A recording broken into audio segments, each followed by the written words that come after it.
Today, I'm talking to all home buyers that's wanting to purchase a home within the next 6 to 12 months. Today, I'm actually going to be breaking down the actual true cost of purchasing a home throughout the entire home buying process. So grab your pen, grab a paper, grab some water, because we're going to get right into the lesson. Super, super important and something you guys should really know. So let's get started.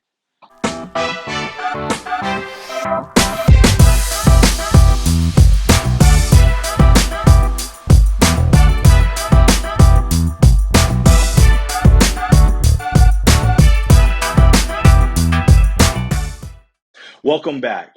Before we get started, I have something for you. I have a free list for you of the top 10 homebuyer programs in 2022 that I'm using currently to help my clients succeed and actually achieve their dream of home ownership here in 2022. So go ahead and download this list. It's the top 10 homebuyer programs of 2022 that we're utilizing, and I want to help you utilize those and introduce you to those programs as well. So go ahead and click the link. It's in the description. So let's get right into it. The actual cost of purchasing a home. First thing I want to talk to you about is something called earnest money.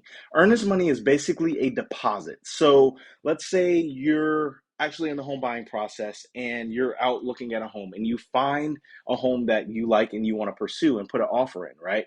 What you're going to hear is earnest money. That is basically the initial deposit that you're going to submit to the sellers of the home. Typically, earnest money is about 1%. That's a good rule of thumb typically here in real estate, right? So let's say the home is $300,000, right? Typically, you would include in your offer that you're going to give them at least 1% of the purchase price. So, which of $300,000, 1% is $3,000. So you would basically put down a deposit, a $3,000 deposit with your offer. So that's typically what earnest money is. And now, earnest money, here's the thing, it's going to be credited to you at closing as well. So it's not like a deposit that you lose or anything like that. It's basically just a deposit of good faith and just saying, hey, I'm really interested in this home. And because you got to think about the other side. The sellers, they're like, hey, my home's on the market. I really want to find a buyer that's serious about purchasing this home.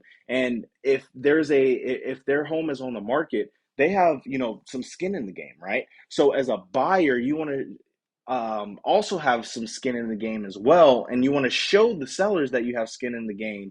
And so when the sellers see, okay, hey, they're willing to put down, a $3,000 deposit, that's not, a small chunk of change, right?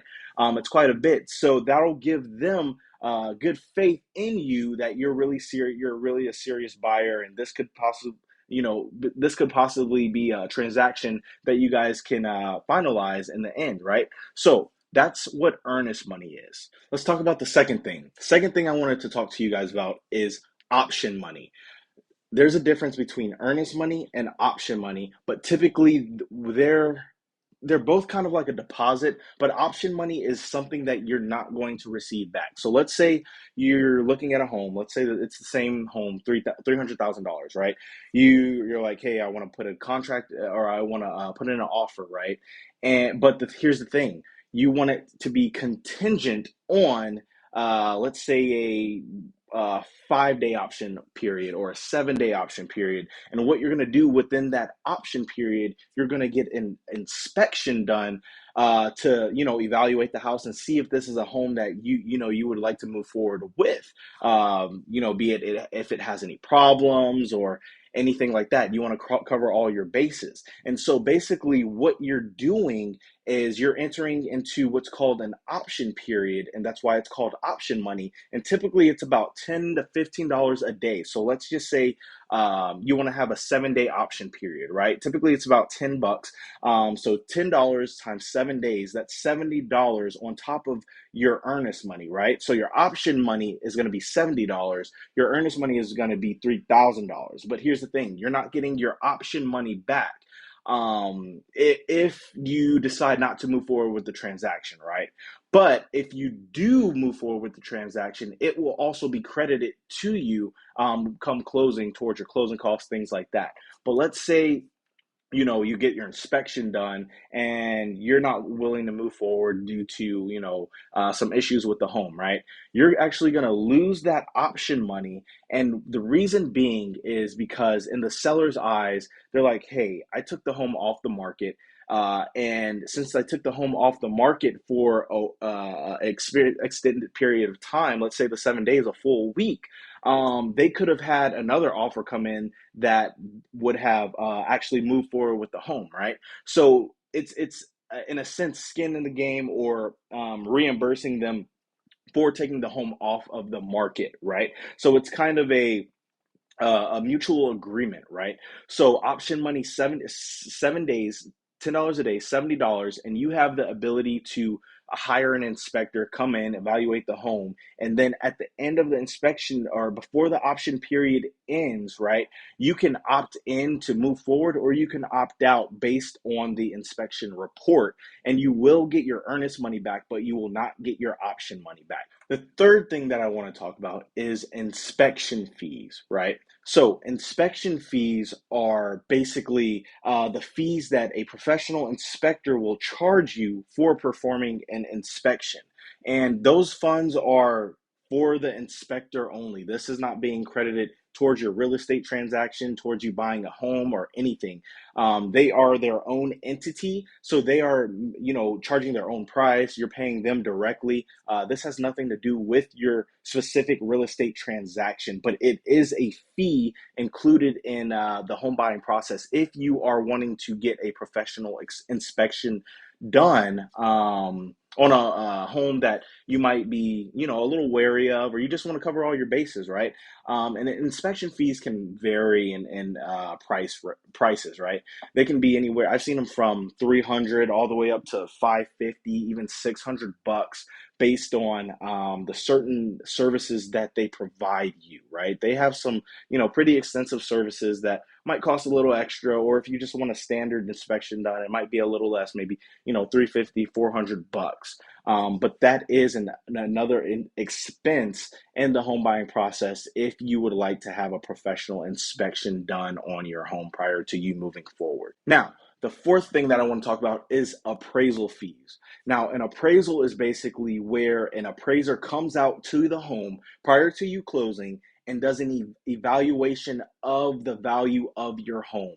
And what an appraiser uses to come up with that valuation, he comes up, or he uses the comparables in that particular community, within a small radius of around that geographical area where your particular home is, and he'll look at comparables. Let's say you're looking at a 4 bedroom, 2.5 bath home, that's 2,000 square feet, right? So what he's going to do is he's going to look at the most recent sold four bedrooms, 2.5 bath homes. That's probably about 1,800 to 2,200 square feet, right? And he's going to look at and see what they sold for. He's going to come in and evaluate the home, and he's going to note the details of the home, the features of the home, right? And he's going to compare and contrast basically on the different homes that have been sold recently in that particular geographical location. So that's basically how an appraiser comes up with the valuation of a home. And typically appraisal fees can range anywhere from $500 to $700, depending on the appraiser and the company that the lender uses. So let's do an example. Let's say you're purchasing a $300,000 home, right? And you're using the FHA loan program where you have to come up with 3.5%. 3.5% of $300,000 is actually $10,500. So for down payment alone, you'll have to come up with $10,500 to move forward with your, particular home buying transaction, unless you get, of course, down payment assistance or grants and things like that that could assist you with that. But I just want to go over, everything that is involved in the home buying process to come up with, the actual cost of buying a home. So, and down payments is one of the largest elements of purchasing a home if you're coming up with your own down payment. And, one of the lowest down payments that you can pay is 3.5% when using a FHA loan. Now, let's talk about closing costs. A lot of people don't know that down payment and closing costs are two different things, right? So we just discussed down payment. Now, closing costs on the other side, they can range anywhere from 2.5%, 3% to 4% of the purchase price of the home, right? So that can, on a $300,000 home, that can range anywhere from like $8,500 to $12,000 in closing costs alone, right? So that's another cost of purchasing a home. Now, that's not to discourage you, but what you can also do is you can also get something called seller's concessions, basically where your real estate professional or your realtor negotiates some seller concessions for you, where the seller actually contributes towards your closing costs.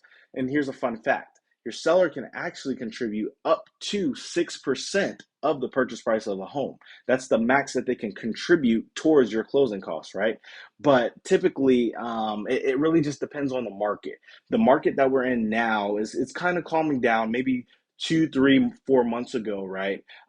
Sellers concessions were not even heard of, right? If you mentioned seller concessions to the sellers, you would not get a reply. But now that the market is kind of calming down, interest rates are rising, right, and it's a little bit more competitive. Sellers are, a little bit more lenient because they're more motivated to get sell that home. So they might be willing to give you some seller's concessions, which is great as a buyer, right? So there's multiple things that can help you with the cost of purchasing a home, right? There's down payment assistance programs, guys. There's first-time homebuyer programs. I actually just did a video for first-time homebuyer programs, guys. So go ahead and check out the channel, and there's a video called First Time Homebuyer Programs Explained, where I actually go into detail about, the different types of first time homebuyer programs there are that you can actually take advantage of. So actually, guys, make sure to subscribe to on this channel, guys, because I'm going to be coming in and, giving you guys a lot of information, especially first time home buyers, even second time home buyers, third time home buyers. There's plenty of programs out there for everyone. You don't necessarily have to be a first time home buyer to utilize, assistance programs, right? There's different programs out there for everyone, guys. So be sure to subscribe to the channel so that you can get this info. I drop videos multiple times a week, guys. So be sure to like and subscribe. And if you have any questions, make sure to leave comments, okay? But really, really subscribe, please, guys. I really appreciate it. I'm trying to build up this channel and, really help so many of you guys become, homeowners and achieve your goal of home ownership. So make sure you subscribe and like the channel. Also, if you guys are really interested in purchasing a home within the next 6 to 12 months, but you don't know where to start, here's where to start, guys. I've said this in multiple videos. Check your credit. Check your credit, okay? Check your credit eligibility. I actually have a link in the description where you can check your credit eligibility. And what my team and myself are doing right now, we're actually doing free homebuyer credit audits for you. So all you have to do is check your credit eligibility. Then you can click on the link basically where it says get my free homebuyer credit audit. Fill that out.